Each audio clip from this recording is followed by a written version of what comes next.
It's lunchtime and the Brooklyn Cafe is open for business.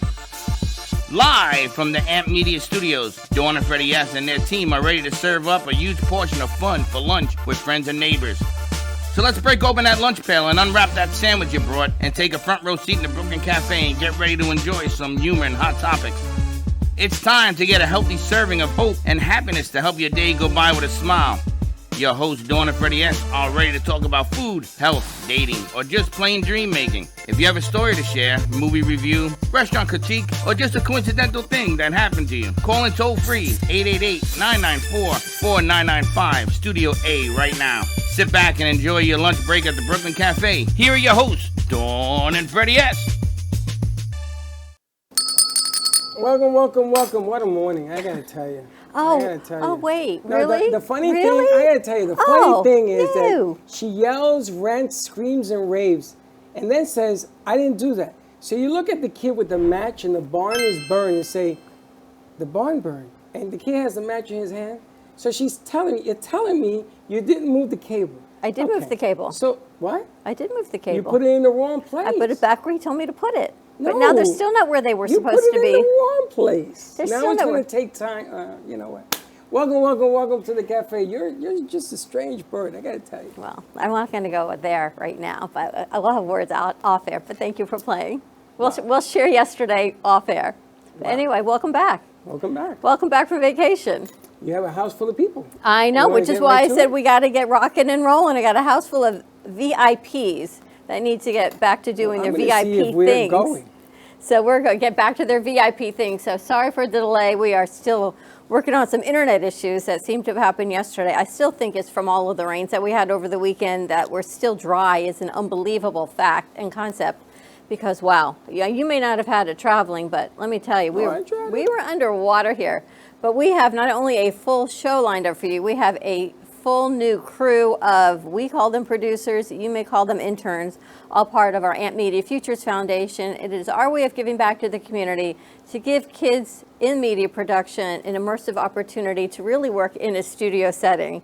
So from all walks of life, all schools, we even have one from North Florida right now. Over the summer we had Tulane in the house, we had Penn State, we've had people from UCLA. We also had University of Wisconsin. So now we're moving into our fall crew, and our fall is never complete without our FAU students and our Lynn University students. So we're working on filling our slots, and I think they all walked in today within the past 30 minutes. So I haven't even had a chance to say hello to some of them. But hello to everybody, and we're definitely going to get all into it. We have a new singer in the house, Beatrice. She's like, why am I here? And we're going to talk to her. But a lot of great stuff. We've got Linda Hamburger joining us, and Linda is volunteering on our advisory council for AMP Media Futures Foundation. And Linda, she is hilarious when you get to know her. She does public relations. She has an unbelievable career. And she introduced me a few weeks ago to Professor Robert Watson from Lynn University. And I'm really excited that he is joining us. We're going to talk about our youth and the importance of civility and what's going on now and why it's so crucial. And Steve Giordano is joining us. He is running for sheriff of St. Lucie County, which encompasses Port St. Lucie. Jay Harmon's joining us, our colored pencil artist. Dawn DeMarco, Book of Faith Stories, will be in the house. And we'll see what else rolls on in as we get rocking and rolling. So how are you doing? It's on. It's confusing, but it's on. The beauty of Instacart is all I can tell you. Because who has time to go get a new modem when Instacart told me I could have it in an hour? You pay for the upcharge, but I figure what's the value of driving all the way out to Best Buy and you're driving all the way back? And that is a small business for you. You know what? I can't. You got to do what you got to do. I can't. It's my way of supporting the community. But you can follow us on TikTok, Instagram, Facebook, and YouTube at the Brooklyn Cafe TV for exclusive behind-the-scenes content. Like and subscribe, as well as AMP Media Productions, where you can see all of the content that our crew produces on all of our other shows, including Call Me Zena, Making Money with Laura Sanders, which I'm sure will be live tomorrow because of last week. And we've got some new shows happening. So a lot of good stuff. At this rate, nothing's going to be So a lot of good stuff. I'm just going to call T-Mobile and upgrade my data plan. It's all good. Well, you could have used mine. Could have. You been on it. Anyway, how you doing? Not very well. You've had me on a ladder and a step. I've been on that thing all morning. And now I find out that it doesn't work because somebody mysteriously moved the wire. And the issue with what you're doing is that it's going to eat up your data. Do you have an unlimited plan? Yeah. We can leave your phone there all day. I think it's unlimited. It says unlimited next to the plan, so I'm assuming that means yes. No, that's where you have to check off to get it. It's all good. It is what it is. We got to do what we got to do. We got things to do, people to meet, and conversations to be had. All right, where do you want to start? Why don't we just jump into this? You want to jump right into it? All right. Let's talk to Professor Robert Watson, because I'm assuming he probably has a class to get back to or some students to educate in this great world that we're in. So thank you so much for taking the time to join us. My pleasure to be here. Thank you. I think we just got to get you a little bit closer to the mic. Pleasure to be here. You have retired from the world of media production, I see. I have. This morning we spent the morning on BBC and RTE1, which is Public Radio Ireland. Apparently the Broadway musical Hamilton is going to England and Ireland, so everybody's in Hamilton mania right now. So I told them some stories about Hamilton. But I've been gradually moving out of media, largely. Hence, when you walked in, you said the war room, or the room where it happened. The war room, here it is, yeah. Now I exactly understand where the reference was coming from. You have done so many great things, and Linda Hamburger, thank you so much for the introduction, because how funny to meet you on your side gig of what you were doing on a Friday night, which was amazing. We were in a band up at, where were we? Finnegan's. Tim Finnegan's Irish Pub. Which your was hometown Irish pub. I mean, you've written books and you've talked about politics and history and things that people would never know. What even got you into the history realm? I'm a professor of history. This is year 34 as a professor. I've published 48 books, 49's coming out in the winter. Love what I do, written a couple hundred articles on it. I guess, I think about it. I grew up in Pennsylvania, and I grew up near Gettysburg, and I grew up near Valley Forge. So it must be osmosis, right? You can't help but, if you're from that part of the country, as if you're from Williamsburg or Boston, you're steeped in history. So, and I always thought that it would be great to have a job that's not a job. So for me, writing about, teaching about history, visiting historical sites, consulting about history, it's not really a job. Some days I'm shocked I get a paycheck for what I do. So I found something I like, as all of you did. I'm guessing as the sheriff did, and we're good to go. But the details of the history and the books you write and the different perspectives you look at, it's not just the history and the facts. You look at the people behind it and what was going on in the culture and how that's changed and changing. Yeah, well, the thing is if you're all like me, you love history, but you hated all your history classes. You hated your history textbooks because it was rote memorization of dry facts. It's almost as if we take the people out of the history to make it as dry as we can. History should be written and taught like a great movie or a great novel. It's about an interesting protagonist. It's about a quandary, an evil antagonist. And so if you dig deep enough, instead of just saying there was a battle, talk about the soldiers who were in the battle. Were they afraid? Why did they fight it? Who was the general? What was the weather like? What did they eat before the battle? It humanizes them, and it allows your reader or your audience to put the shoes on, right, of these folks from history. Think of, let's say, like a George Washington. George Washington comes across the last 200 years as kind of a stale, unidimensional, the guy that stands like this, George Washington, like Captain Morgan or something, right? George Washington was an interesting, complicated guy, filled with self-doubt, who, I mean, his story, he was brought up quite humbly. So rather than just say the great Washington, talk about who he was, his fears, his hopes, and that's what I try to do in history to help bring it alive. And you've talked about the women behind the men, the president's wives. Whole different perspective, because when we first started doing this, there was no women empowerment. Right. But you've written a book that outlines these powerful women behind the scenes. Yeah, I was interested in taking a look at women's history. Of course, the problem is the lion's share of women who have ever lived have been illiterate, which renders them voiceless or invisible, right? Moreover, women that did accomplish things, the men that write the history books didn't see fit to talk about them. And in an earlier day and age, women could not run for elected office. Women could not vote until 1920. So the avenue to political influence was often spousehood. They manipulated their husbands or worked with their husbands. So I started thinking about it, and I thought the one aspect of women's history where we have a daily written record about is the First Ladies.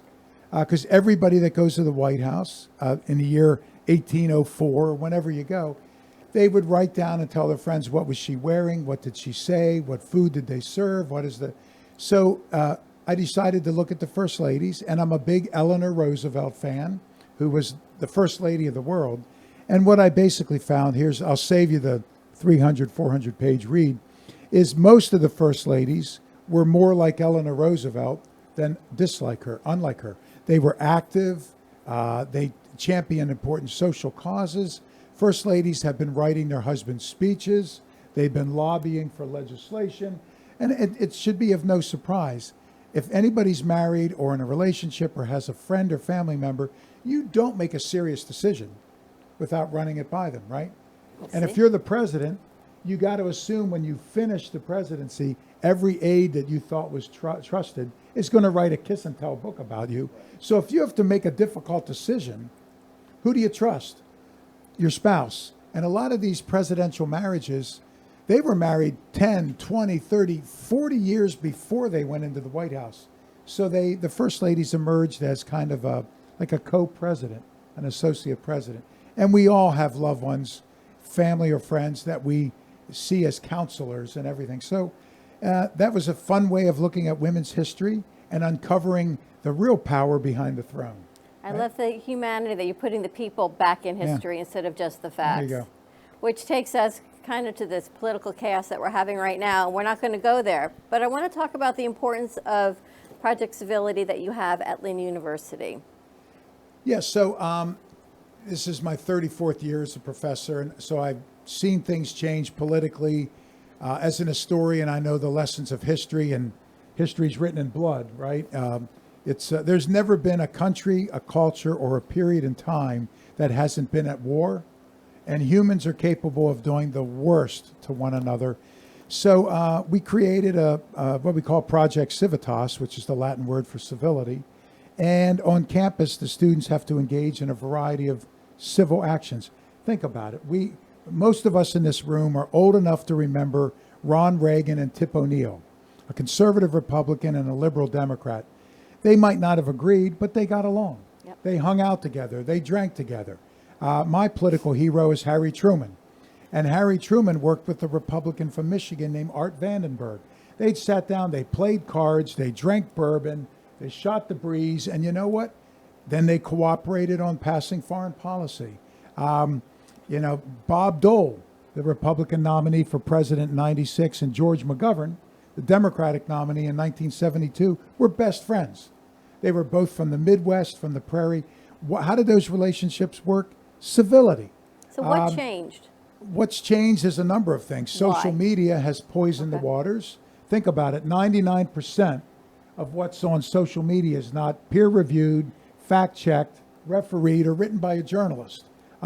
We've seen a partisan creep in our media outlets, Fox News and MSNBC. You can watch both and get two versions of reality. So a lot of this has poisoned the waters. We've also seen a change in a lot of our elected officials. I don't think anybody can say we're electing the best and brightest and the most ethical. Once upon a time, we had public servants, right? Today, we have backbench bomb throwers, right? Elected officials shouldn't get wealthier after serving, but this is what's happening. So it's like a puzzle. There's many pieces of the puzzle, and these are just a few of the pieces. So civility becomes all the more important. What we do is every January, our entire first-year class has to go out and spend the month of January volunteering in the community. They work with the Humane Society, cleaning kennels. They walk the dogs. They clean the beaches. They pick tomatoes and strawberries. They go to soup kitchens. They work with Guatemalan refugees on the, migrant workers, rather, on the farms. And the students spend a month doing that, and you know what? They're humbled. They come back and they go, wow, we have it pretty good. They see the other side of things. And what we do is we make the students do that for credit.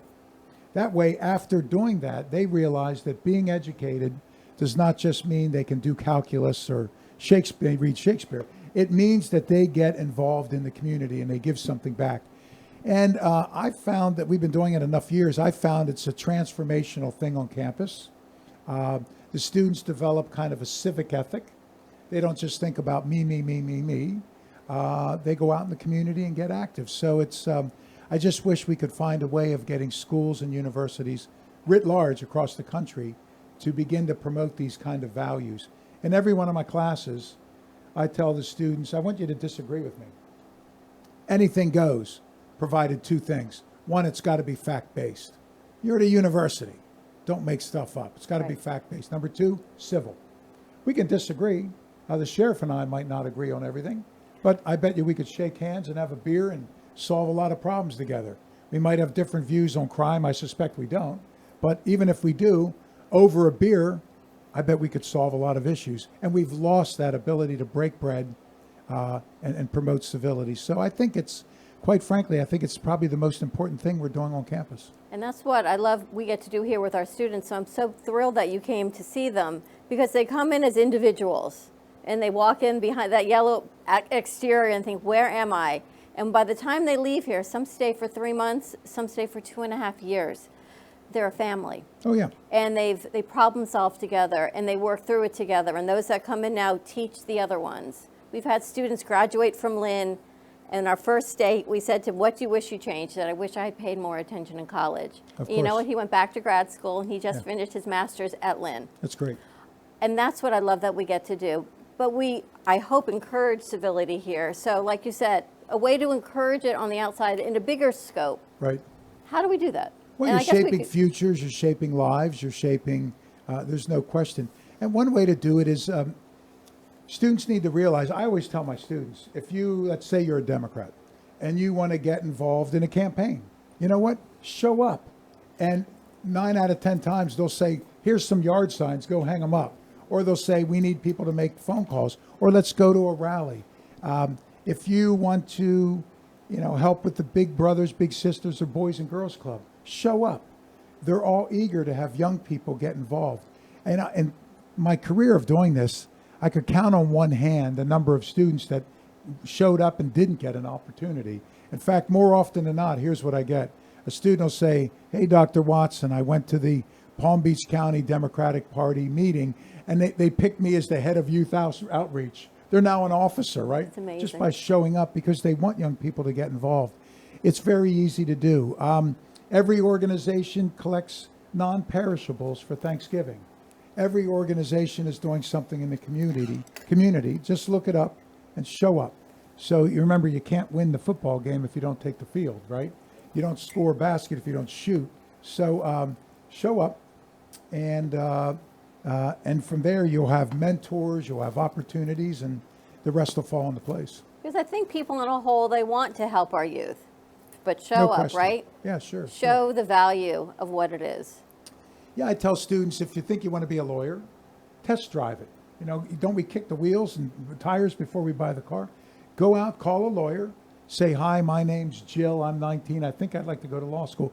9 out of 10 times that lawyer will say, come on into the office and shadow me for the day. You think you want to be in law enforcement, call someone in law enforcement. The police departments sometimes have ride-alongs to let you take a tour of the prison. A public service or community outreach officer will sit down and tell you what it's like to be a police officer. What are the pros? What are the cons? So kick the tires, test drive it. And that's true for any occupation.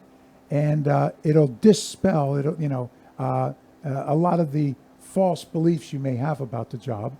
And with that, I think one of the most important things to do is lessons of humility. Going out and working hard, taking challenging classes humbles people, right? And as you humble yourself, you begin to promote civility. It's leaders that think they know everything that aren't humbled, that don't practice civility. It's those that realize, right, that, I've been doing this 34 years, written 49 books. There's so much more I don't know about history than I do know. And with every project, I think, oh my gosh, I can't believe I didn't know that. More. So it humbles you. And with humility comes civility and sort of an other focus rather than a me focus. Now, the Watson Institute. The Watson Institute at Lynn University promotes social entrepreneurship. So the goal is to find businesses that aren't just doing well, but are doing good. So they're doing both. So, for example, we're bringing in a couple weeks the vice president of Ben & Jerry's. Oh. And he calls himself, I think, the ice cream guru or some funny title. And what we're going to do is we're going to say Ben & Jerry's not only makes a lot of money and makes good ice cream, but they give same-sex benefits. They have a solar-powered factory. They donate to the rainforest. They locally source everything. They give to charity. To the point where a couple of years ago, I had another Ben & Jerry's executive on campus who said, we're not an ice cream company. We're here to change the world. We just so happen to make good ice cream. So, and we bring in a lot of local folks. This is what the Watson Institute does, what Project Civitas do. We bring in, for example, there's a women's co-op women who have had some really challenging things happen. They're Haitian. And we found these women, we helped them put together a co-op, and they make Caribbean hot sauce. And I don't know about you guys, but I'll take some hot sauce and some Caribbean barbecue sauce any day. And they come to campus, 100% of the proceeds go back to helping the women in the co-op. And that's my holiday shopping. I buy everybody Caribbean hot sauce. We have, there's a company called Vega Coffee. It's in Nicaragua. And what we found was, I always thought the people that picked coffee beans were all men, like Juan Valdez, right? But it's mostly women that pick the coffee beans. And they work doggedly, horrible, for no money. It's the men that own the wholesaling and roasting operation. So we help these women to buy, through microfinancing, buy coffee fields. They now pick, wholesale, and roast, and Lynn buys their coffee from them. Oh, nice. So we've got a couple thousand students and professors, so they have a built-in market. We're doing good, and we're doing well at the same time. All right, so the Watson Institute teaches students how to be social entrepreneurs, not just the bottom line, but the bottom line should be what? The community and people, not just making money. We have found that the kids from Lynn are much more socially conscious. They're kind to each other. They reach out. They help everyone. Everyone who's new here, everyone comes different abilities. So helpful and so great. The kids, all the kids that come through here, the one thing we ask is that you do your best and you respect the others. Yeah. And that's it. Yeah. Yeah, college campuses, unfortunately, are overrun by hate, protests, violence. Gay students are being outed. Jewish students are being hated on. Palestinian students are being hated on. The list goes on. Now, you don't have protests at Lynn, right? Lynn had none. Are you a protest-free school? Well, no. Anything goes, but we have had, that I'm aware of, and it's, I'm engaged on everything on campus. We don't see gay students being outed. We haven't seen a swastika being painted on one of the buildings. It's amazing. We haven't had any of that. In fact, students of all backgrounds hang out together and get along. Just the other day, last week for the start of school, the Hillel, a Jewish student organization, had a big display set up and we're giving out bagels. So, of course, I went in for a bagel. And all the students of every background were like, hey, bro, I'll take a bagel. Tell me about Hillel. And everybody was just hanging out. There was no one going, boycott, boycott. Everybody gets along. But that's the culture of Lynn, because we've asked them when all the protests were happening last year, have you seen anything at Lynn? And they said, no. It's amazing what you can do to create a culture, top down, right? And this is true, I think, whether it's the sheriff's office, leading with integrity and ethics and honor, or whether it's a media outlet, or whether it's no matter what. Our president, our deans, our vice president, our professors buy into it, so the students find it. And you can go to other campuses, even here in South Florida, and it's not like that. Wow. So, credit to Lynn. Thank you so much for taking the time to join us. We hope we get to work more with you and the students of Lynn. You bet. And see how else we can incorporate with the Aunt Media Futures Foundation. And thanks for what both of you do. Oh, well, thank you. More to come. All right, we're going to take a quick commercial break. When we come back, we're going to talk to Linda Hamburger. We're going to talk to Steve Giordano. Check in with our colored pencil artist back there and our new crew. So stay tuned, and we'll be right back. Aunt Media Productions is excited to announce our expansion into North Miami. With our experienced team of radio and TV professionals, we are dedicated to bringing North Miami the highest quality audio and visual production services. Whether you need radio or television commercials, podcasts, music videos, or audio and visual storytelling, we can provide the solutions to help you reach your goals. Our team is reliable, innovative, and creative, and we're ready to help you develop the perfect product. With our competitive rates and personalized service, you can trust that your project is in the best hands. Contact us today to get started on your project. 866-224-5422.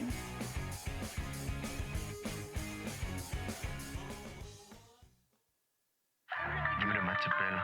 Give me the mozzarella. Give me the mozzarella. Give me the mozzarella. Pizza Rica, tasty Richard Pizza at 2001 Northwest Boca Raton Boulevard or contact 561-826-8663. Wings, we also sell them. Give me the mozzarella. Give me the mozzarella. Give me the mozzarella. Give me the mozzarella.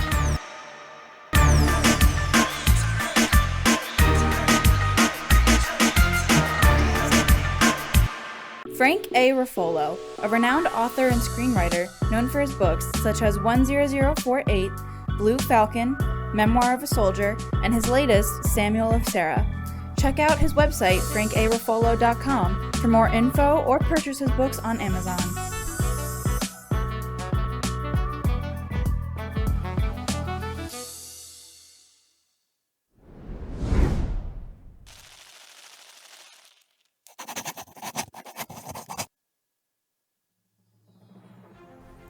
AMP Media Futures Foundation is a non-for-profit organization dedicated to providing college students with immersive opportunities in media production, marketing, business skills, and communication.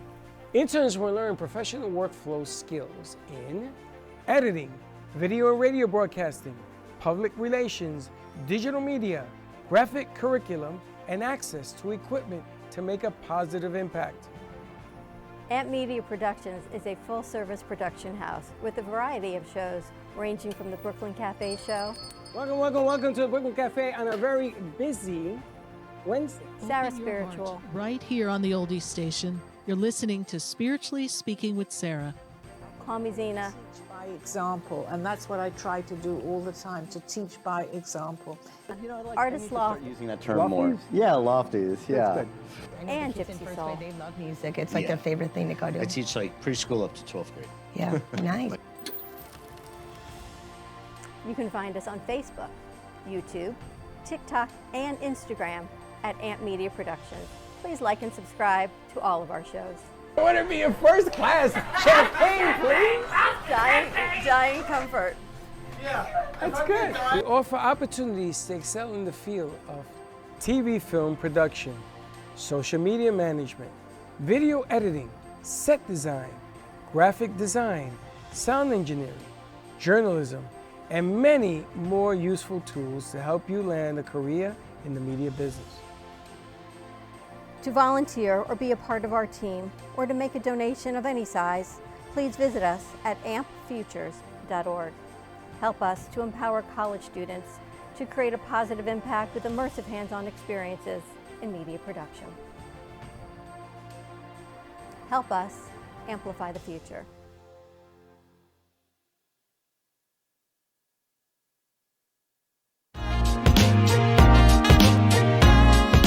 You've been watching the Brooklyn Cafe Show.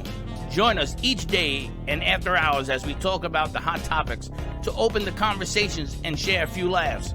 Now, back to Dawn and Freddie S.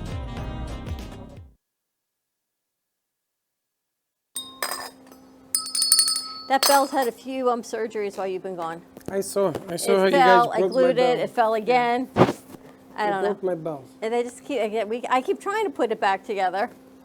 Anyway, things to do. So thank you to Professor Watson for taking the time and joining us. And we do try to line things up for people to meet each other and network here in studio. So I'm glad that Steve Giordano is joining us. He is running for sheriff of St. Lucie County. And I think you got some good insight working with Professor Watson as well. Yeah, he's awesome. And one thing I can definitely say, the quality I think we share is bringing a better quality of life to the community.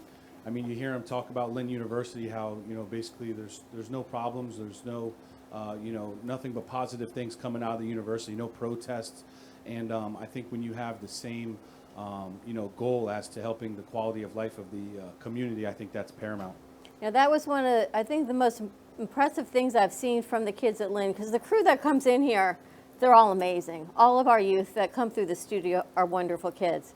But when you see what's going on campus, and protests were not happening at Lynn, and I thought until today, I thought they were really a no protest school. Because it's private, I thought they were able to make those rules and regulations unlike a public university. And he says no, so it has to go to the culture of what they're teaching. And good leadership. Let's not take away from the teachers, the professors, and just overall the leadership at Lynn University. Hat goes off to them for, keeping it such tight-knit. And for you, now you're going head-to-head, right? You didn't have to worry about the primary. You're head-to-head now in this election. You know who your opponent is. Yes. Does that change anything for you going forward that now you know? Zero. Okay. Doesn't change anything. I have a different approach. I'm a boots on the ground type of candidate. I'm actively involved in the community. You can go to my Facebook feed or my website, giordanoforsheriff.com. Since day one, I've provided my phone number available to the general public for any complaints, concerns, and I just feel I'm the best candidate because I'm ready to lead an agency and be actively involved in the community, boots on the ground, here for the deputies, here for the community, and we're going to bridge that gap between law enforcement and residents, and we're going to have zero tolerance for any type of corruption, and we're going to help each other out and work together in the community. We're going to have monthly meetings at St. Lucie County Sheriff's Office where we meet with pastors, business owners, entrepreneurs, so we can make St. Lucie County a successful county to help people with opportunities so they can become successful. Because if we have less crime, we're going to have a better agency and a safer agency. Oh my gosh, you imagine if we can actually change the world and people be more civil to each other, kinder to each other, less crime. Can you imagine actually going backwards instead of forwards? It would be really nice. Well, there's a lot of promises. I wanted to ask Gio that a lot of people that run for office, public office, they make a lot of promises. Yeah. And they say all the things that we want to hear. Sure. They say all the things like, we want crime to be reduced. I mean, who the hell doesn't? Right. You don't win because I'm going to increase crime. I mean, that's not a platform you run on. Yeah. I'm more interested in the aspect of listening to change. Yeah. Because sometimes you start out with one idea, and doing that idea is hard to implement. Mm-hmm. There was a gentleman in here one time that was running for, I don't know, some kind of office, and his idea was to work with the gangs of South Florida. Yeah. And he was a gang member at one time in his life. So it was easy for him to talk about that. Because, I mean, if you're not a gang member, how do you know how these kids think and the reason why? Remember the kid with the tree and all that.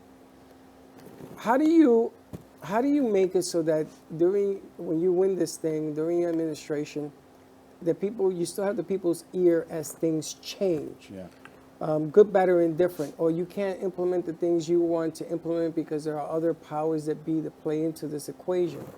So how do people feel comfortable trusting you as a candidate, trusting you to give them kids going to school? There's more home kids now because they're definitely afraid of sending their kids to school. How do they approach you with these changes that go about, not today, but in the tomorrows? Great question, and I'm very happy to answer that because this is what separates me and my opponent for St. Lucie County Sheriff Office, is I'm from the community I will be working in. So the community already knows Giordano. They know me. I have a rapport there. I worked for the agency for almost a decade. So having that rapport in the community holds a lot of weight with the community. They want a sheriff they feel comfortable with. They want a sheriff they can go to if there's a problem or discrimination, which will have a zero tolerance policy for discrimination. So I think the difference between me and my opponent is that of fact, is I'm from the community I will be working in. Now the boys in blue, or the green, I guess. I don't know what it is down here. Yeah. Blue, green. The sheriffs, everybody is involved with you. How do you get their confidence as their leader to implement the changes? Because I read some of the things you want to do, and they're tremendous. There are so many different changes that you want to do. How do you get them to fulfill those promises? So again, I think it boils down to them knowing you, and they know that I'm here genuinely to help the department and help the community bridge that gap and bring it together once and for all. We're going to be a boots on the ground agency. We're going to be knocking on doors, talking with parents. We have to get the school resource officers heavily involved in dealing and talking with the students, building those relationships. Because if they're, that's where the gangs are starting, from the youth. So if we can get them out of the gangs and give them opportunities, get them involved in a PAL program or some type of arts program or whatever it is they're interested in, but getting them away from the negativity and leading them more towards a positive direction, I think that's going to speak volumes. So just getting the school resource officers more involved with the youth at the schools and building those relationships, even with the parents. The parents need classes as well, because, it's not easy for parents nowadays. They're split up, they're together, they're going through losing a job. It's hard times. Things are very expensive. So there's a lot going on in our community. We need a leader who's going to be there to help with everything. And that's Giordano. I feel I'm the best candidate for that reason. There's so much going on in the community, and these two young men, one was with ROTC, and Joseph, who's brand new, he was telling us the program at his school. It's Civil Air Force? Civil Air Patrol. It's awesome. Which is amazing. He's from Niceville, which I guess is in the Panhandle. But to see these programs, and I see what it's done for Nathan, and his commitment, his dedication, his work ethic, it makes a big difference on what our schools offer our students, to give them a chance of seeing something different of that structure. And they will always have that with them. They will always carry that. Like my son was little, he went through karate. That structure was huge for him going forward. So if we can offer programs through our school systems and through resource officers, that they shouldn't be afraid of them. We've talked about when he says if he were to get pulled over just because the color of his skin changes. That's sad. I don't want anybody to feel like that. Profiling. Right? Sad. Yeah, changes how they act. Yeah. How you feel you have to respond if a police officer pulls you over. Sure. It shouldn't be that way. It shouldn't. And that's what I'm trying to restore, is the trust back into the community with law enforcement. We had a Democratic sheriff for 23 years. And now, I'm running as a Democrat as well in St. Lucie County, which is more of a Republican county. But I'm trying to get away from people seeing the D or the R, because I feel that the sheriff's office should be a nonpartisan race. The safety of our community is number one, not politics. That's why I made my slogan, people over politics. That's what everything should be. And it's funny because crime is not spelled with a D or an R.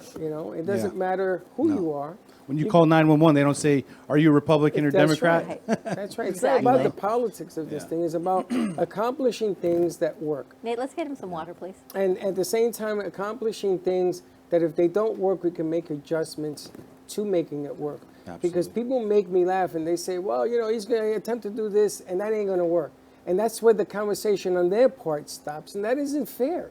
Yeah. Nothing happens automatically. Correct. Sometimes you got to make adjustments. Yeah. Because how people tolerate the change is going to be another essence of what you have to accomplish as well. But I love the fact that you are the people's champion, that you will listen to what people say to you. He's always been, and I'm not saying this because he's on the show, because I got to tell you, a cop is a cop. To me, I was the 3-4 up in New York. A cop is a cop, good, bad, or indifferent, and I treat him just like anybody else. But I want people to get to know him, the person, which is a little bit different than somebody campaigning and making all these promises and spending a lot of money on TV because all of a sudden they think that that's the way to sheriff, and that isn't correct. Yeah. My vision, and I think, that's where you can get different between opponents when you research each other, is my vision for St. Lucie County is to set St. Lucie County up for success. We're going to create more jobs. I'm going to work with county commissioners. It's going above and beyond just being a sheriff for me. I want to give back to the community that I was raised in. This isn't a promise for me. This isn't broken promises. This is just things that I want to do to help the community I was raised in. I want to give back to the community now. I'm donating half my salary the first year as sheriff back to the community, something no sheriff in the state of Florida has ever done. I didn't need to say that or do that, but I'm doing that because that's what I want to do. I see needs necessary that need to be met in the community, and I'm okay in life. I just want to make a difference. I'm here to make a difference in the community. So I think my vision is just bigger and better than just being, the top chief law enforcement officer. I'm not here for ego. I'm not here for power.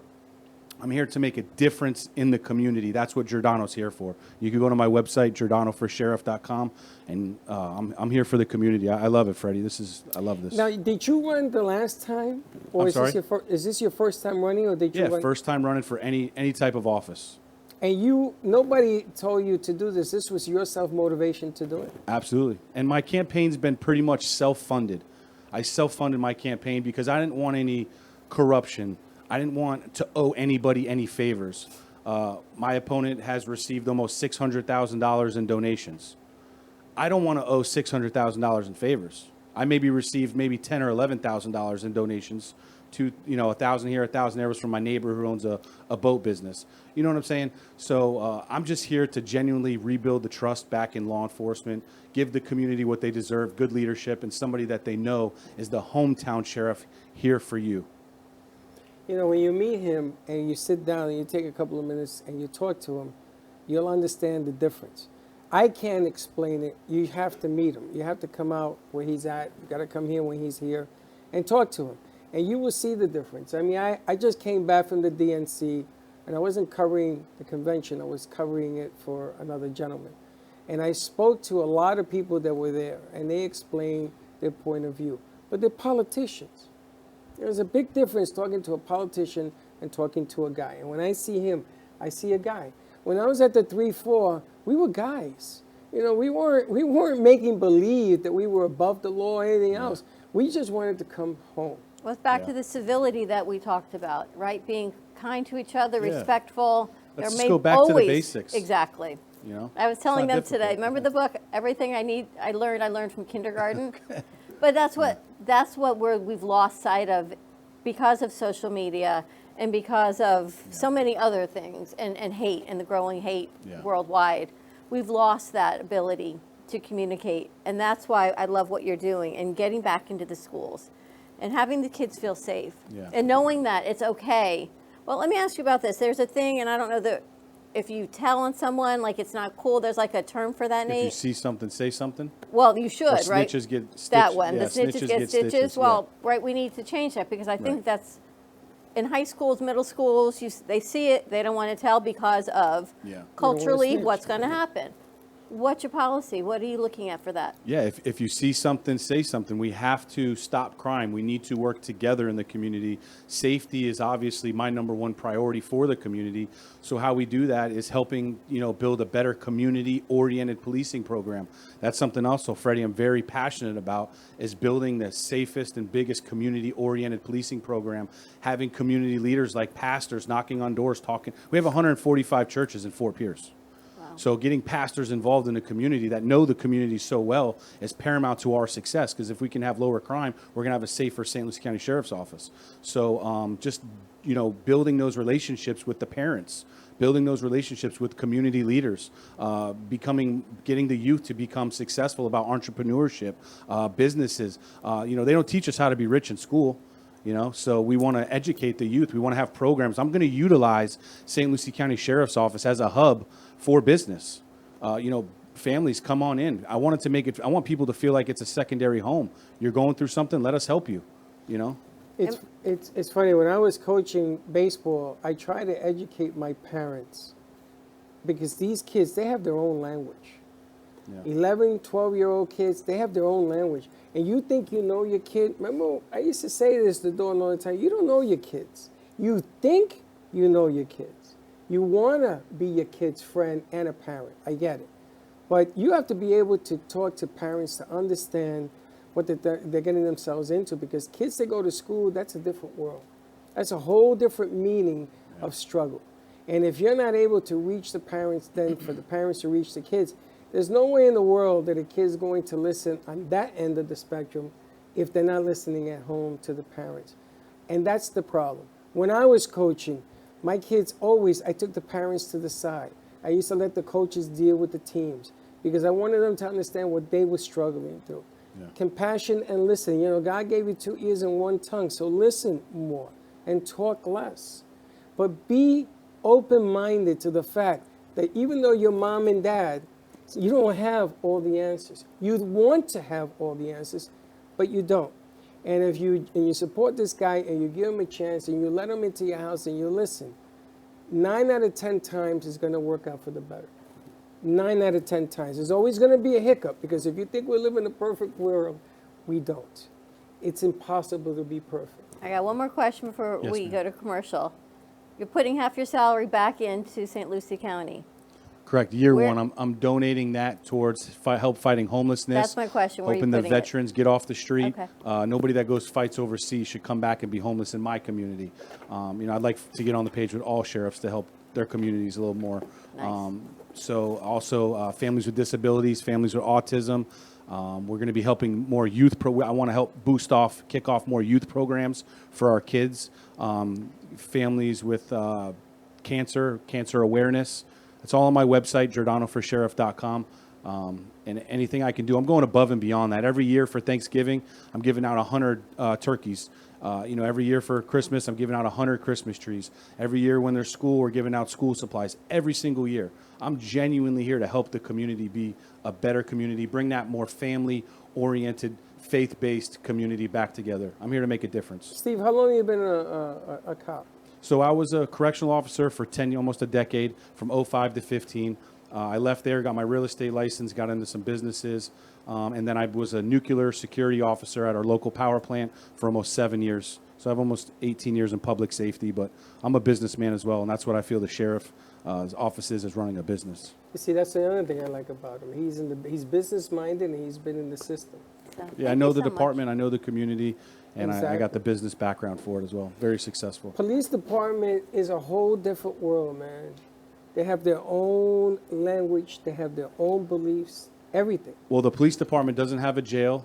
They don't have a courthouse. And there's some things with mental health, the facilities and subpoenas that we serve that they don't. That was what I was going to ask you about, the mental health aspect that's going on around us. It's just tremendous. How would you approach to maybe... Yeah, I'm very big on mental health because working at 10 years inside a facility as a correctional officer was challenging at times. And I don't care what anybody says, it's not as easy as you can imagine working inside of a jail. So mental health, I want to make sure that our brave men and women have the tools necessary to talk to somebody if they need to. Don't be ashamed to talk to somebody. Everybody needs to talk to somebody. There's always things going on that you endure every single day, whether a inmate committed suicide or somebody got brutally attacked or stabbed or killed inside the jail. Those are things and pictures you can't take out of your head. You can't just leave your shoes off at the door when you get home from a hard day's work and go inside, kiss your kids and your wife, and pretend like everything's okay. If you need somebody to talk to, we need to, make sure that they have those available to speak with somebody, Awesome. Thank you so much. Yeah, thank you. What's your website again? GiordanoForSheriff.com. All right, St. Lucie County, running for sheriff. More to come. Any questions you have, we can get you in touch with Steve, and he is right there. You can contact him on his website. I appreciate your time. Thank you guys so much for driving in. Thank you. No We're going to take a commercial break. On the other side of the 1 o'clock hour, we've got the artists in the house. We've got a new artist to meet, Jay Harmon and Dawn DeMarco Book. We'll see what's happening with Linda Hamburger as well. Stay tuned. We'll be right back. Do you want the opportunity to have a TV show or podcast?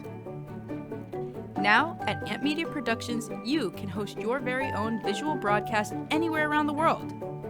With our talented group of creators, we will provide you with show elements, board operations, and any on-screen visuals you'd like to showcase. All you must do is log onto your computer and communicate with your viewers. Contact Amp Media Productions at 866-224-5422 or email hello@amp2.tv to start your own show today. Born in Marseille, France, Max Lazega creates whimsical and free-flowing interpretive art. His 40 years in the construction industry created the foundation for his craft. His unique work displays his view of the future with bold and playful combinations of materials and processes, but the methodology remains consistent. He fuses recycled materials and discarded building supplies into a fresh, well-executed approach. Lazega has lived in Miami, Florida most of his life, where he pursues his lifelong passion of creating industrial art. For more information, contact Max Lazega at artworkstudios.org or 786-326-8873. Known for his Art Deco Cubist style and compositions with dancing saturated color, Ken Bieberman has lived and breathed art his whole life. From the early 80s, he's influenced the Art Deco district of Miami Beach. Featured in numerous restoration projects, hotels, galleries, and clubs, Bieberman creates for everyday folks and celebrity clientele. He's also the proprietor of Art Repro, a giclée and scanning company in Pompano Beach. When it comes to scanning high resolution, size is not an issue. Professionally scanning art up to 10 feet and 64 inches in width, Art Repro utilizes state-of-the-art equipment. On quality canvas or paper, archival ink and printing mediums are put to use. Art Repro ensures colors are true and every nuance of the art is captured, including the canvas weave. Perfection is the priority. Contact artist Ken Bieberman today at 954-547-0095 or visit his website www.artrepro.net.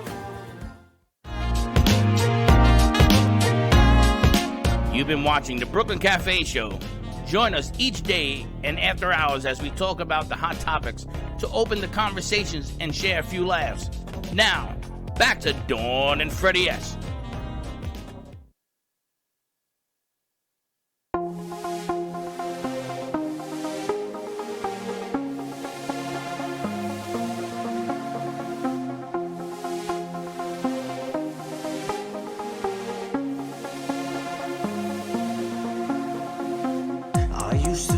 So high, but now I'm low, low, low. A feeling I can't hide, and it drives me slow. But I won't let it take me down. I won't fade away.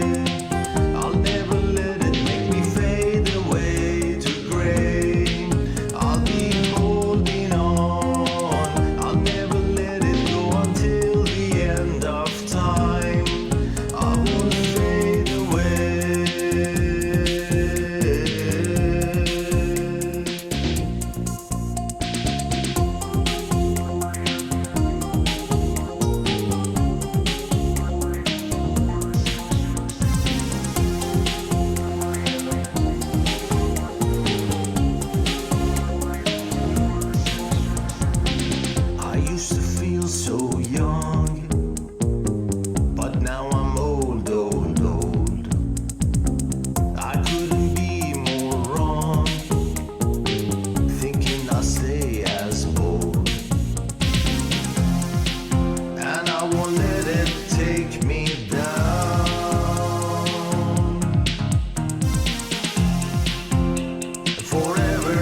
All good for today.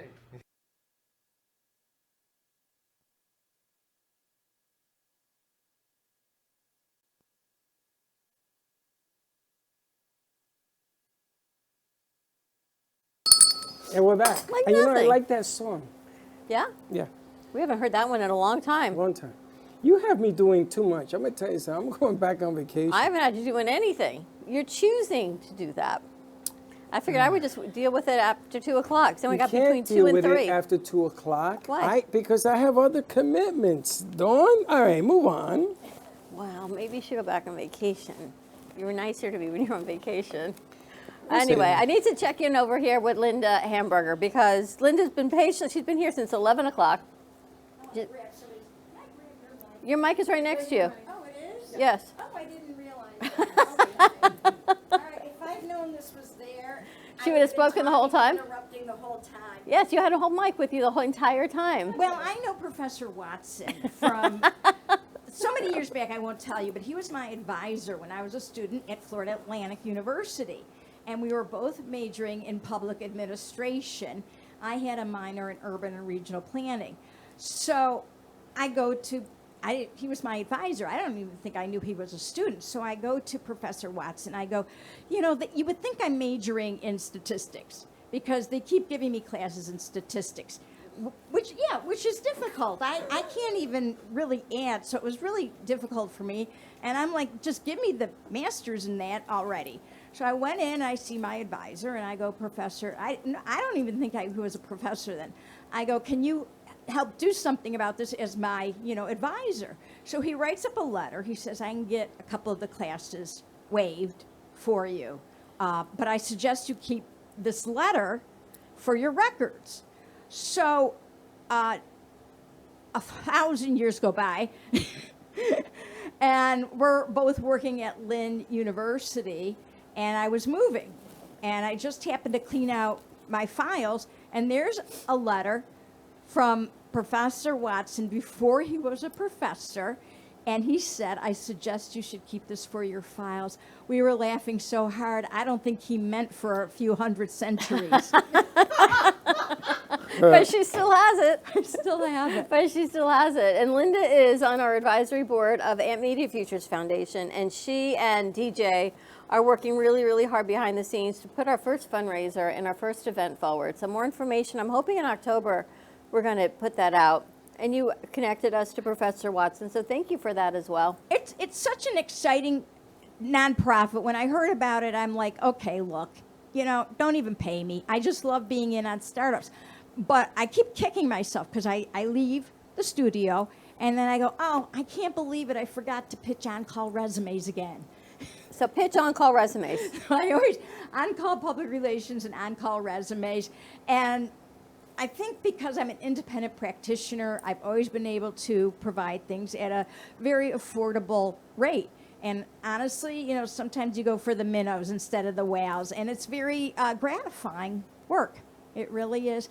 That and raising awareness for Haiti, the Republic, and the difficulties that they're experiencing right now, even as we speak, and how a contingent from Kenya has gone out to try to help them restore some order.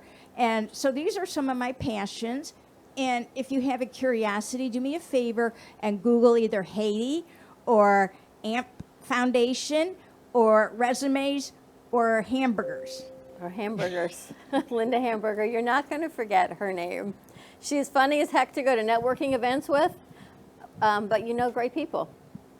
And you know how to make a room happen, which is amazing to me. Because you go right up and talk to them. And if you give me a couple beers like you did on your Monday, remember your Monday event that you had? It was your first rollout event? At 388, yep. Yeah, and if I can go and have a beer or two, it's like I'm totally signing on. That was an amazing event. Thank you. Well, we'll be there again this Monday. And actually, they've agreed to host a fundraiser for us.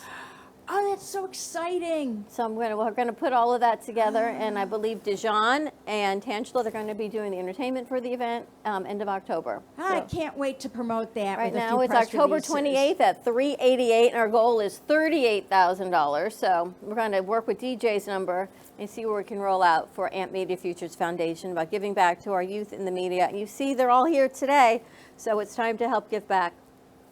And with your resume services, maybe they can add something in there like civility or how they've helped the community. Because I think what's missing, and I know in the resumes that all come through here, I get the facts. They graduated here, this was their major, they were a barista at Starbucks, which is why God bless you, which is why I call every single person that applies, because we will really need to know what they want to do, who they are, and everything. And there's nothing in there about community. Well, it was like Professor Watson said. And I was talking to one of your interns who just started today. She's in the other room. And I was telling her, look, even in college, you have to get involved with at least one organization. It almost doesn't matter what the organization is, you know, as long as it's not the I Eat People Alive organization, you're pretty good. But get involved with an organization and do some good, and you'll be amazed at what that can lead to in terms of connections and future things like that. So that's something that I always pitch wearing your pearls. Yes. Always, where's my pearl? Behind your mic. When you're interviewing, try to wear your pearls. I don't know that men need to wear the pearls. Freddie, what do you think? Should men be wearing jewelry? For an interview, no. Really, still? I don't. I don't believe in that. I think that when you do, you're becoming louder than the game. I think for a woman, pearls are a classy piece. I think that works. But for guys, it's a little bit different because if I can get them just to wear pants instead of shorts, I think we're a step up. And shoes, not flip-flops. And that We're that, reaching high. Can and you not- tell? We're and going not flip-flops with socks. we're going high. Or forget to get a haircut. Or walk in with a cap. Things of that nature make it really, really difficult to be interviewed in any position. Anyway, I mean, you don't have to wear a three-piece suit, but you have to feel comfortable in your own skin, and you got to give that off. And if you can't display that in an interview, that's something you have to work on. All right, on-call resumes, and Linda has an amazing back-to-school rate, so definitely better than AI, better than anything. The personal one-on-one She service. tailor-makes it to you. That's what I like about Exactly. Linda. You know, she looks at your makeup, and you're not going to oversell on paper. You know, it's funny you say that. I used to work at Hancock. I used to get 1,000 resumes a day. I used to read the resume, and then I used to talk to the person. And I said, okay, who wrote this? Because this ain't you. Well, my mother helped me put it together or something like that. Do you remember the one resume? We had a guy with us for like 3 years, and he was moving on to work in a different community, and he shows us his resume, and Freddie says, who is this? And he says, this is me. He says, this ain't you. If this was you, I'd be hiring you to stay. Where did all this come from? He says, from you. He goes, these are all the skills that I've learned working here, which was amazing. He did an about face on me, which was Right? clever. You know, it's clever. I had a guy one time went on an interview on Wall Street, and he was talking to the lady hiring, and they were talking about getting high together or visiting the same bars, and I said to him, "What are you, stupid?" I said, "All you did was tell her everything that you did that they can't hire you on Wall Street for." She says, "But she was so nice." And there you have it. You got to do it. You All gotta right. be clever. Thank you, Linda, so much. I appreciate it. We've got more to do. I know you've got some events that we're going to be talking about. We're going to be heading over to every Monday night, 388. We're going to be there doing an event 5:30 to 7. Jay Harmon was with us last time. Linda was with us. Maybe our new friend Lawrence, who we haven't met yet, he'll be joining us. Our crew is there, and then the show airs on Friday on True Oldies, 95.3, 96.9, We're going to be there this Monday. Okay. Right? Yes? And what are we doing? I don't know. I'll let you know. What do you mean you don't know? Monday. We talked about this. What are we doing? Really? I have no idea. Who's singing on Monday night? Who are we taking with us on Monday night to 388? Dijon? Yes. We talked about that. What? I just said that. No, we talked about Did it. I not just say that? Thank you. I just said Dijon's going to be with us at 388. No, you say he's going to be with us. That's like doing the book being with us. Oh, I'm really? talking about Dijon is going to sing. I said that too. And I said with Tangela Flowers. I said all of that. And somebody else.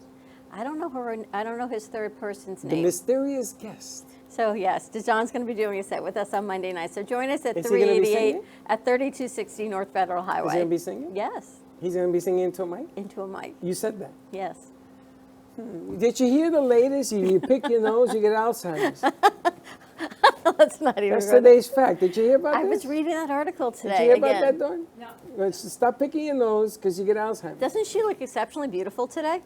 She's always I exceptionally know, beautiful. but today she's like on a whole nother level of like, she's shining, she's glowing. I have like a swollen eye. I'm having You are glowing. She's glowing. She's glowing. She's So we're going to glowing. talk about faith stories. Jay Harmon is our guest today. Did you know that? Yes, I did. I saw it on Facebook. But we have another artist joining us today, and he is friends with Michelle Rickage. I always have to think before I say her name. Who wrote Michelle. the book about Little Freddie. Australia. Michelle was in here last week. She looked around. She said, I've got the most amazing artist to introduce you to. So Lawrence Chape, and I think they're going to be downloading some of his art. He's got different unique styles and things that he, multimedia and different ways he puts it forward. How are you doing that? They're doing it from the board.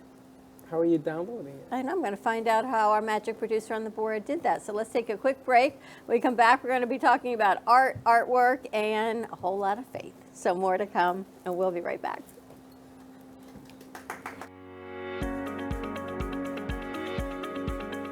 When it comes to protecting what matters most, your family, your business, your peace of mind, you need reliable fire protection. Introducing All Fire Extinguisher Depot, Fire Extinguisher Service. Our certified technicians ensure your extinguishers are always ready to respond to emergencies. Before and after, we leave your fire safety in top-notch condition. Join the many satisfied clients who trust All Fire Extinguisher Depot for fire extinguisher service. Because when it comes to fire safety, there's no compromise. Contact All Fire Extinguisher Depot at 786-704-2750 to get your extinguisher service today. Your safety is our priority.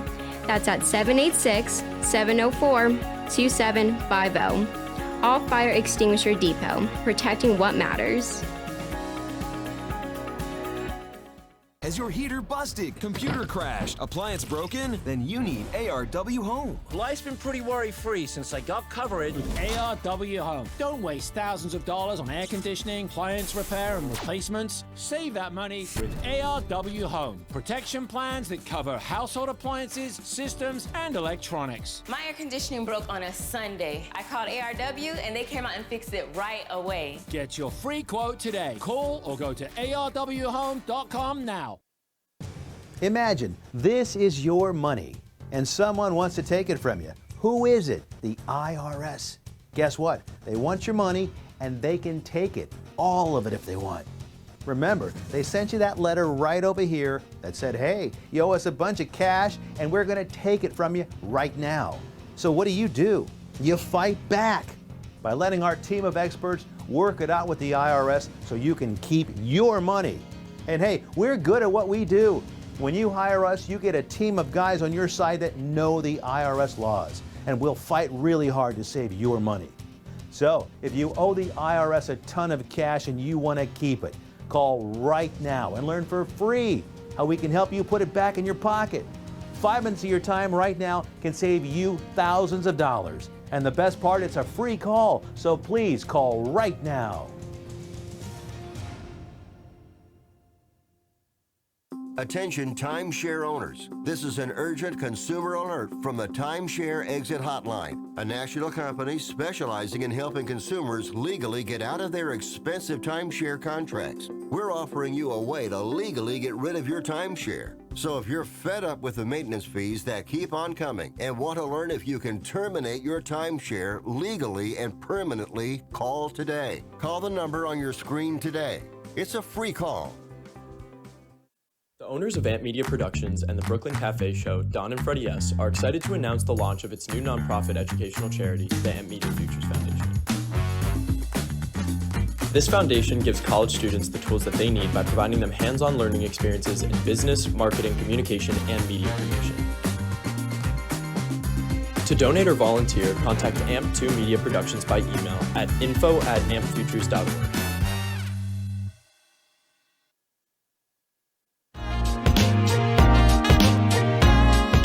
You've been watching the Brooklyn Cafe Show. Join us each day and after hours as we talk about the hot topics to open the conversations and share a few laughs. Now, back to Dawn and Freddie S.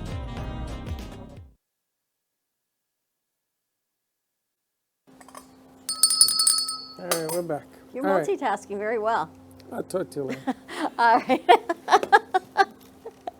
And we are back. I know we're still working on the internet, but I'm excited. We've got a new artist and a longtime friend artist. We've got Jay Harmon joining us. His coffee cup is empty, and none of us have had even time to give him a refill. You were sitting there?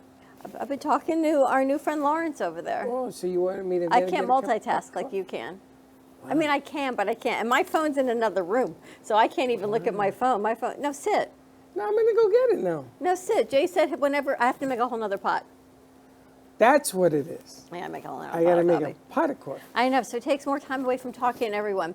But I wanted to talk to Lawrence Chape. He is friends with Michelle, and I think Jalen's been able to download some of his art, so we're going to talk to him a little bit, and welcome to the studio. Thanks for having me. You may have to pull that mic out, I don't know, so you can get closer to the mic. Is that good? You could lift it. You could take the mic out of the stand.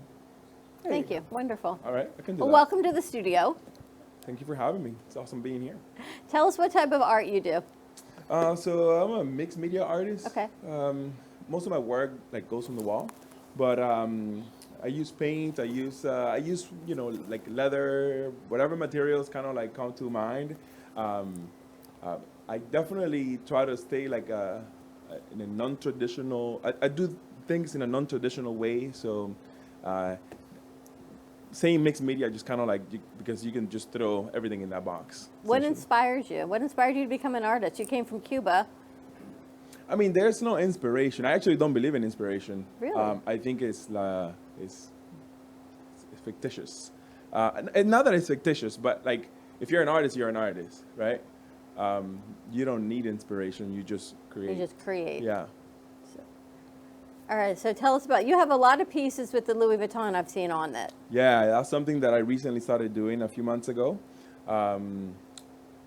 It's just another thing that I think, it's a thing that I found, basically it's a thing that was given to me and I'm using in a way that I haven't seen being used.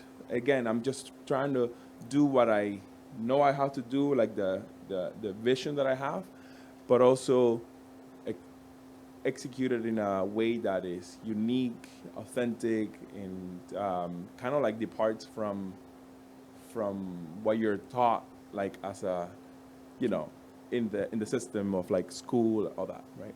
And what's interesting is you have galleries in unique places. You show your art in some unique parts of the community.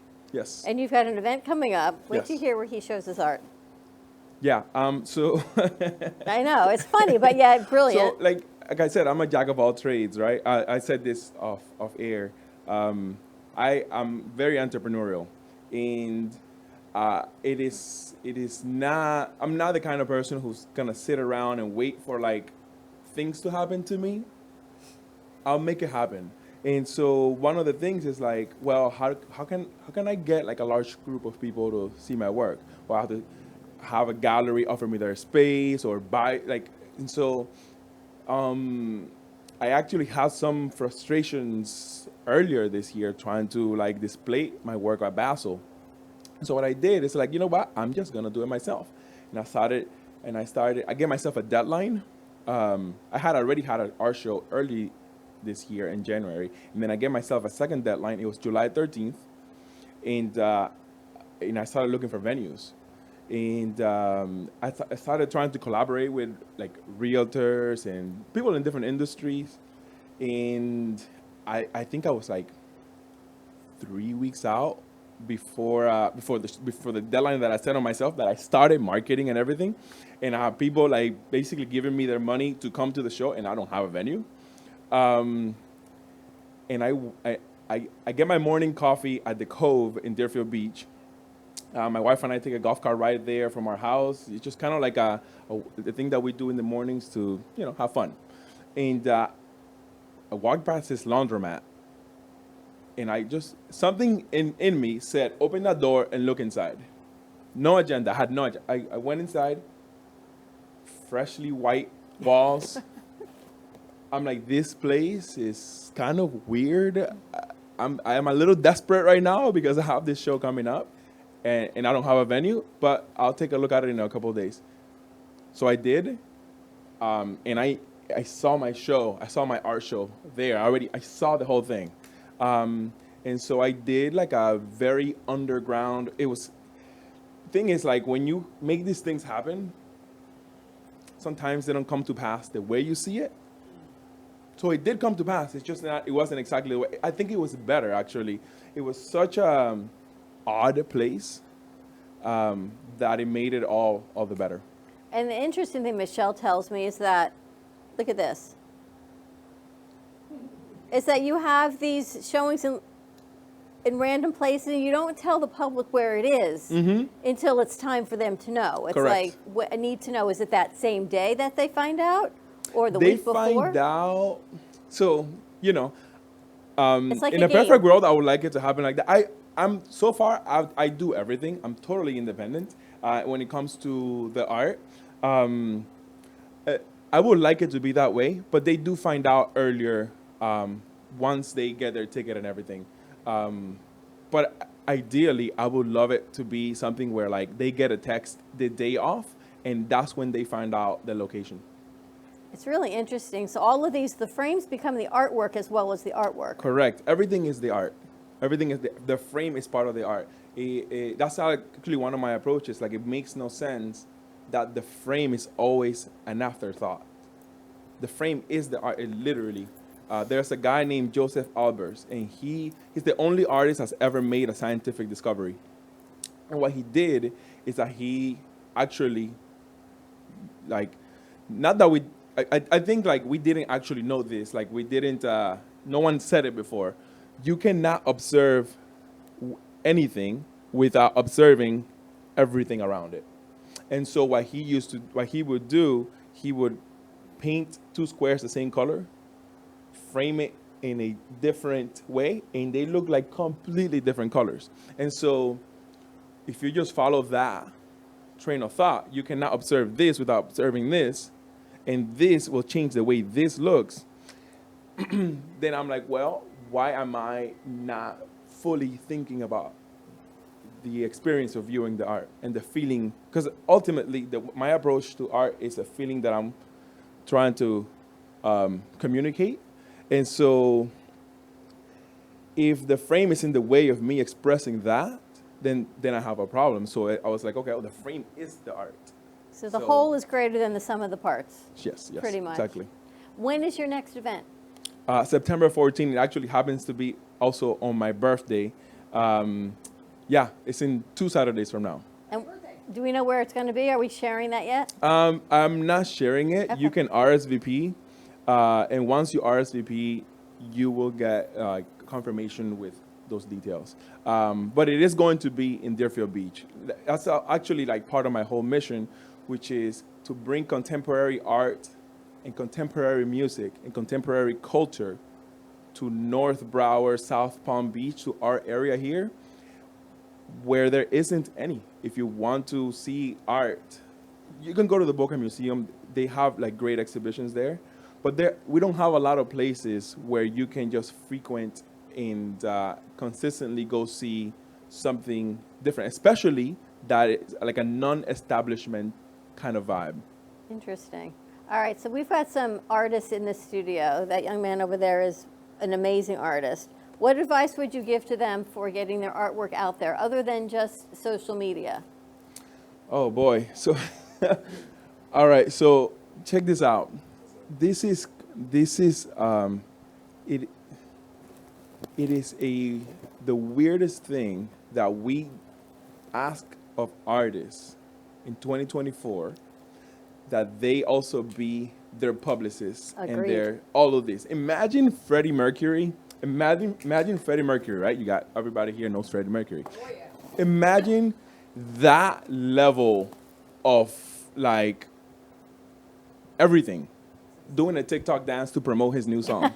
Can you imagine that? Can you imagine Freddie Mercury doing a TikTok dance to promote his song? That's unreal. So the times are weird because artists are weird. You're awkward people. Sometimes just like don't even want to talk, right? And so I feel like we're not even seeing the talent. You have to really look for it. because the people that you see are the ones that know how to do TikTok dances. It's right? not easy. And so it is a very, everyone's journey is different, and you kind of have to forge your own path, right? Don't stop creating. Create as much as you can every minute that you can. Pull every trigger, like literally take every opportunity. I don't have a specific thing because like, I don't know if you can tell by me just talking this little, but like I'm kind of a little bit counterculture in a way. And not that I'm against social media or anything like that. Without it, you know, like, I think we're better for it in some ways, right? But it's kind of like a tough We could do an event here. We've talked about it, and maybe we should. I don't know, Jay. What do you think? Do a fundraising Jay's event over here. there. That Jay, or this Jay. Pick a Jay. We've got so much amazing. Have a Jay. I'll buy a vowel, and you got a Jay. You can have a consonant. I'll buy a vowel. Why don't we have an event here? You know, there was a movie made in New York City of a gentleman who had a club.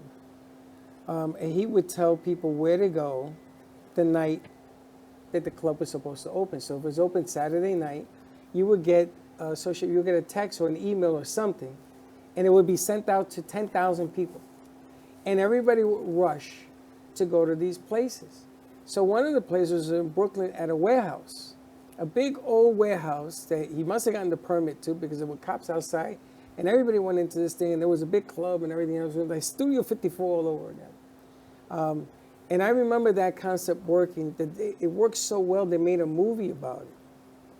And I don't remember the name of the movie. But I can tell you, when we met Jay Harmon 6 years ago? Even more. Yeah. 7 years ago? We met him at an art gallery. And at that art gallery, there was 124 artists. There's a lot, yeah. Right? And they figured out at that time that you had to be your own everything.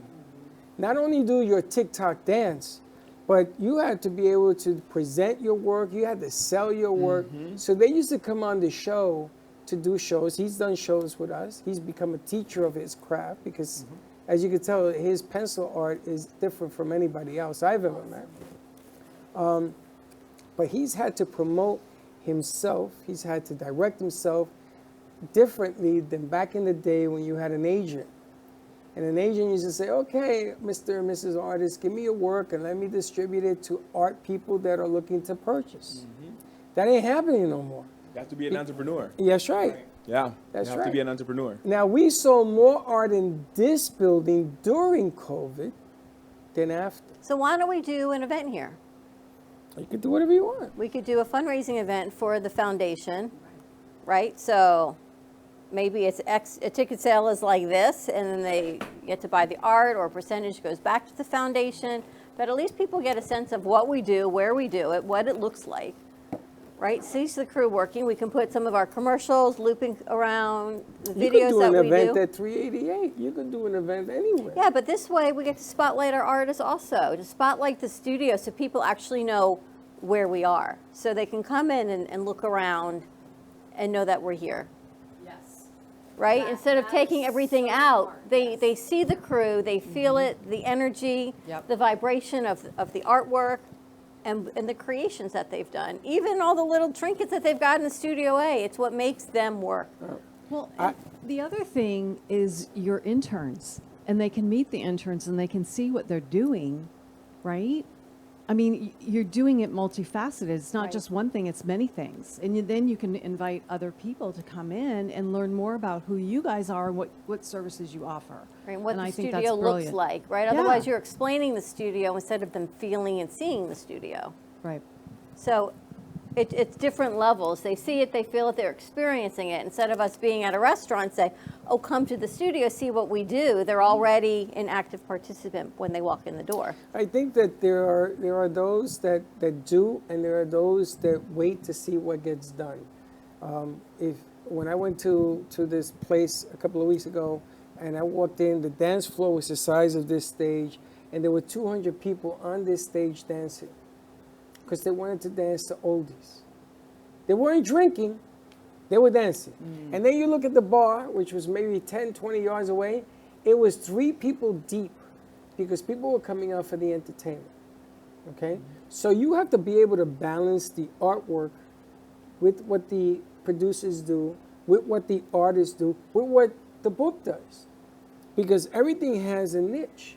But you have to be able to balance all of this to give people what they want, because they'll come out for the entertainment. That I could tell you. So we bring the entertainment here. I set up Tracy Latome in the other room as the bartender. We clear That'll some work. stuff around. We've seen that move the before in equipment here. around, and we utilize the space, and we sell the art from here. Didn't you have like 60 people one time in here for the opening of a show, Yeah. and they had a bartender over there? Absolutely. That was tremendous. So why don't we do it for us? Yeah, amen. I mean, now that you have your own foundation, that's what Why you don't do. we do it for the foundation? It's really here? funny. I know the woman 8 years, and now that she has a thought it was foundation, 9. You've known me 8. and it must be 9. God only knows 12.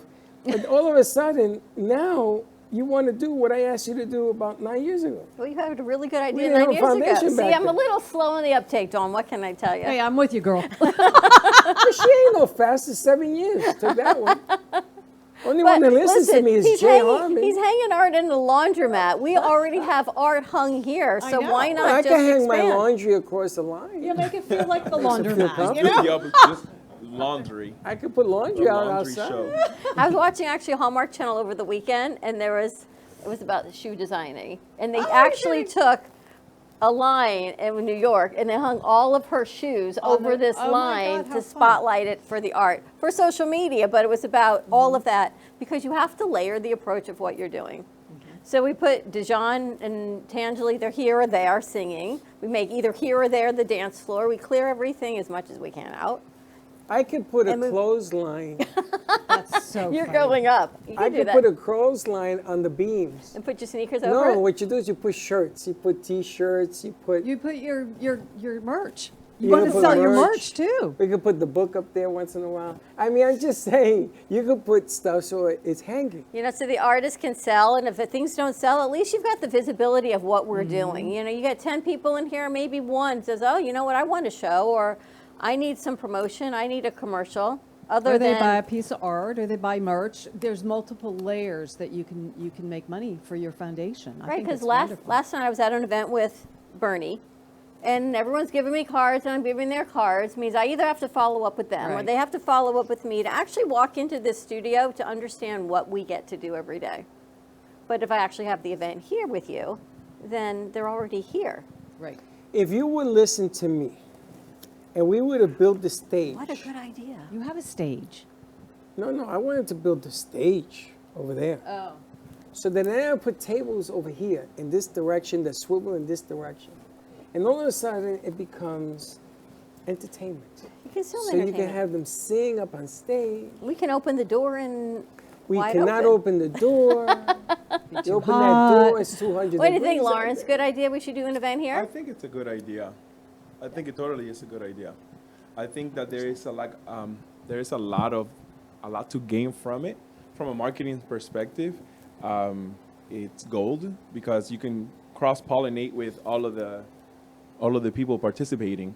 So their audience sees you, your audience sees them, and then people will associate the brand or the. I have a marketing background. That's been my past 10, 15 years. People will associate the feeling of the party to the brand, right? To like the studio, to the foundation.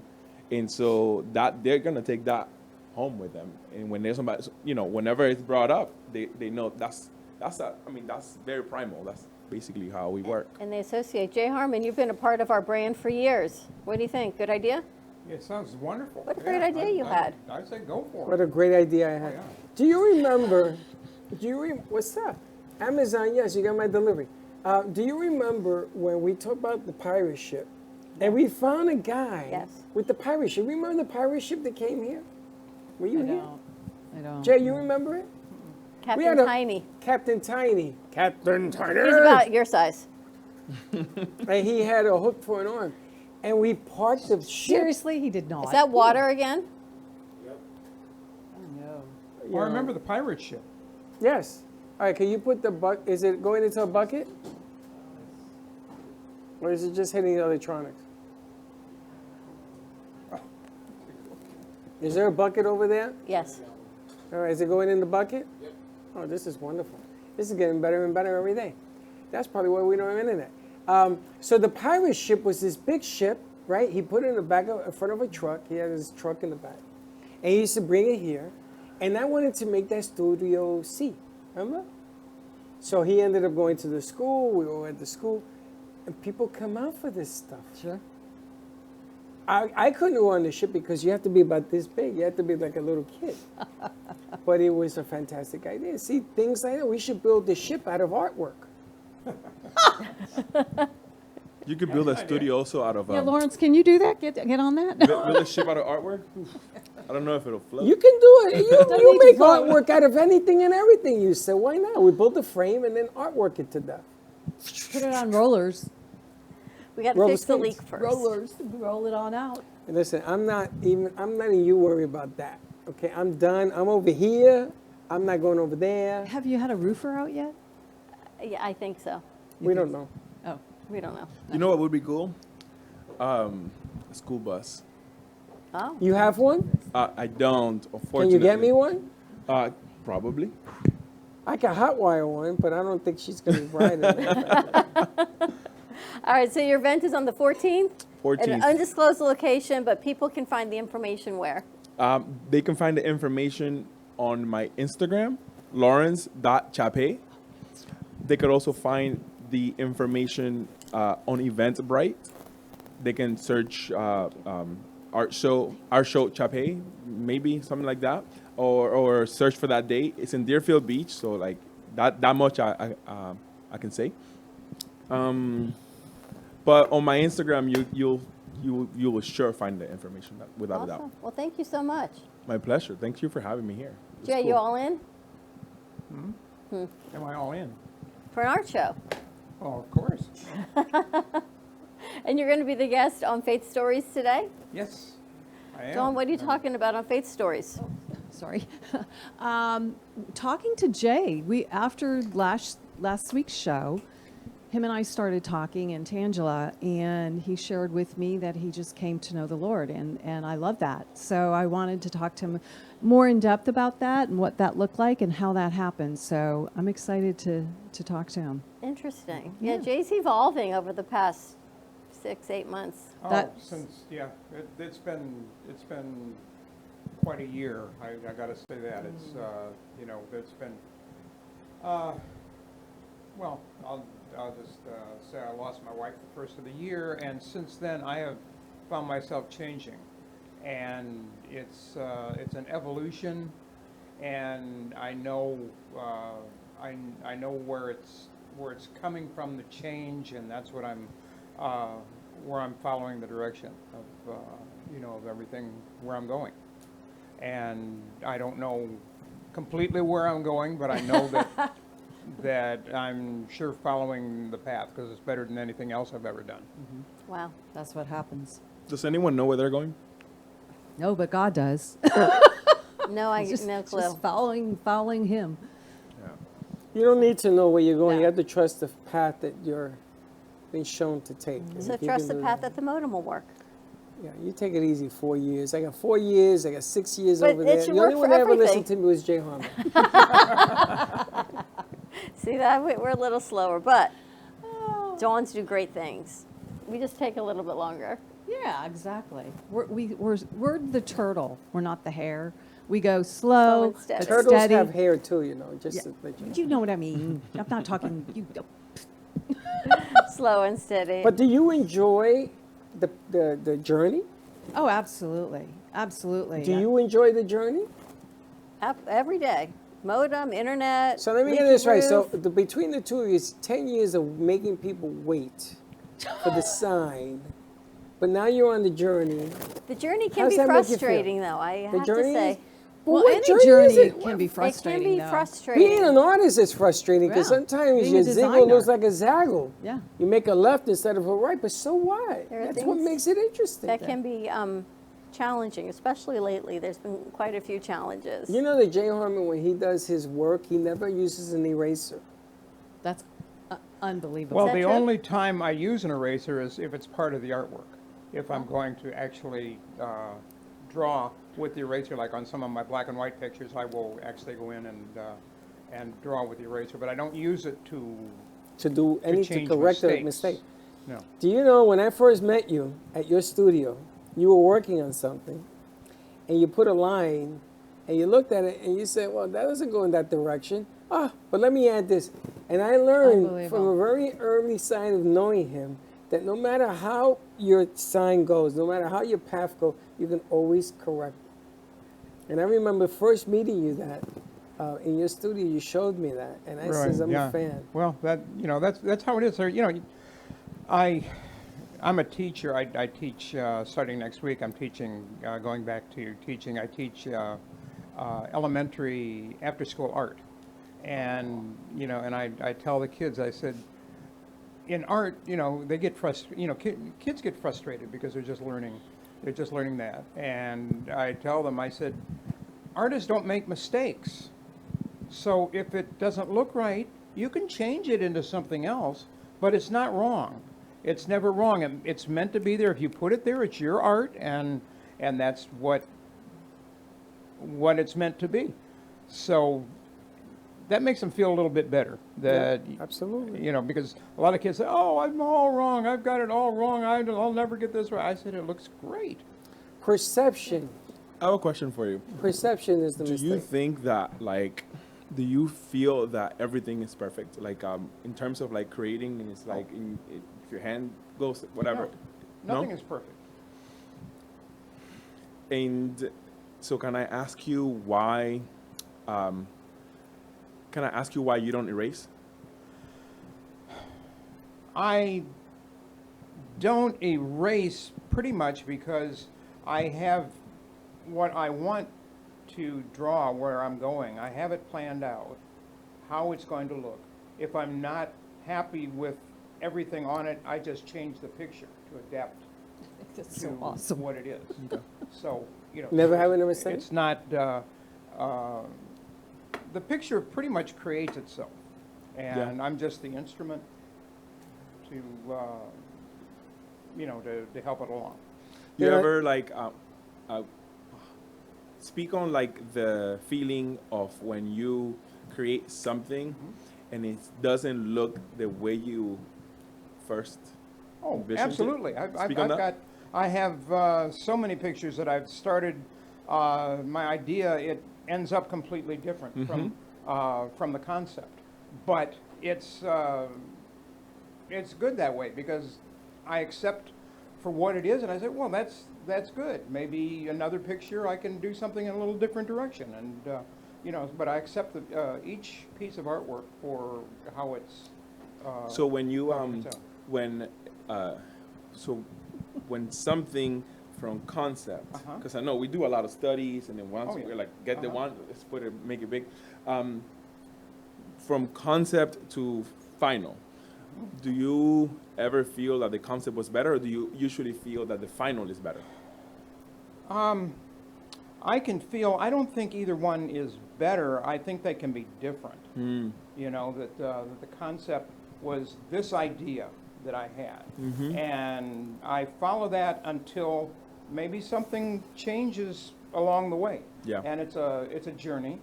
And, we have a podcast that we do here on Friday afternoons that is inside the artist's mind.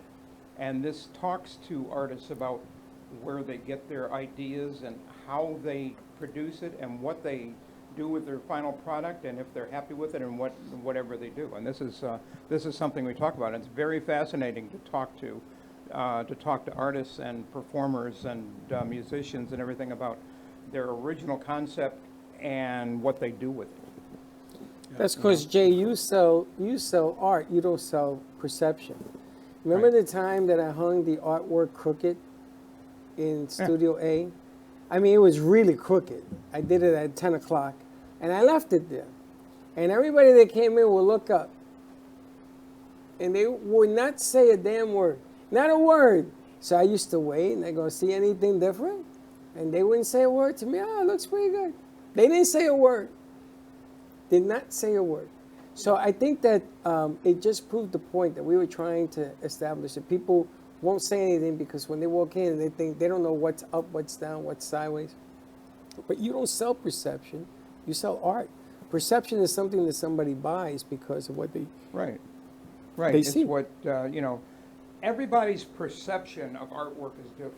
Yeah. Okay, everybody, just like artists, Right. there are no two artists are the same. No two people are the same when they're viewing artwork and what they. just like women. Perception. And on that note, I think John can continue this conversation at 3 o'clock on Faith Stories. How do you like that? On that note, let's go to Faith Stories at 3 Why are o'clock. you guys making it sound so? I'm not, because women are different. Of course, guys are thank pretty God. much cool. We're They're the made same. different. God- Guys are the same. Women, it's like a box of chocolates. You never know what you're gonna get. You too. I don't know what I'm going to get at 8 o'clock or 9 o'clock or 12 o'clock or 2 o'clock. I went to Savannah, Georgia.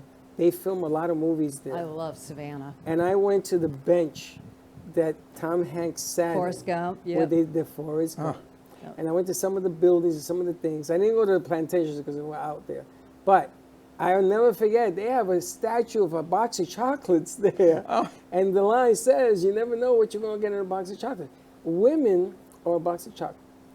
You never know what you're going to get with a woman. Ever. Guys, we're pretty much, in one direction. One directional. Sure. Women are like all over the place. And we change our mind and go somewhere else in a different direction. That's why the Y chromosome is disappearing. I just want people to know that. He doesn't know that.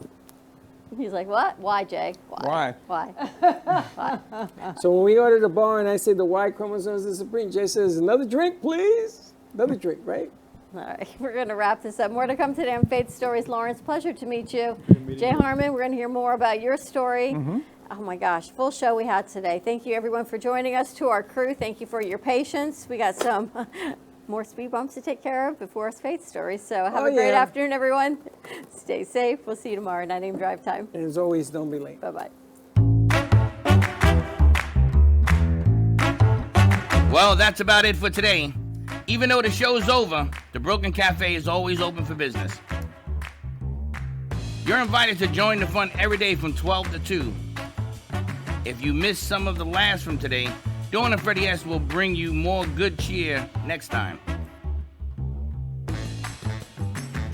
You can follow the Brooklyn Cafe on Facebook at the Brooklyn Cafe TV to rewatch every minute of the show. We'll see you next time.